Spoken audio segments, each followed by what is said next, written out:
Magandang hapon, Bagong Pilipinas. Nagbabalik ang Police News Network. Baguio City Police patuloy sa pagresponde sa mga apektado ng landslide at rockfall ng habagat.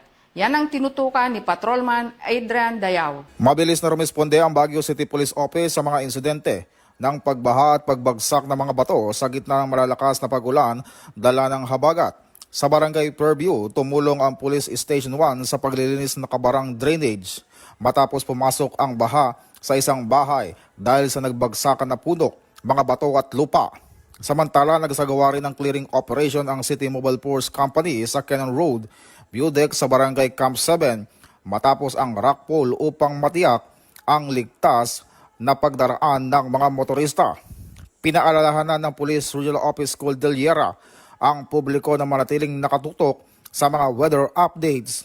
Pinaalalahanan ng Police Regional Office Cordillera ang publiko na manatiling nakatutok sa weather updates at iwasan ang mga binabahang lugar at landslide-prone area. Mula po dito sa tanggapan ng Pambansang Pulisya ng Pilipinas, ako po si Patrolman Adrian Dayao nagpapalita para sa Police News Network, alagad ng paras, tagataguyod ng Balitang Pulis. At yan ang balitang nakalap ng ating PNN correspondent.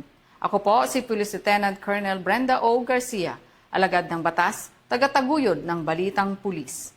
Bagong PNP para sa Bagong Pilipinas. Serbisyong mabilis, tapat at nararamdaman.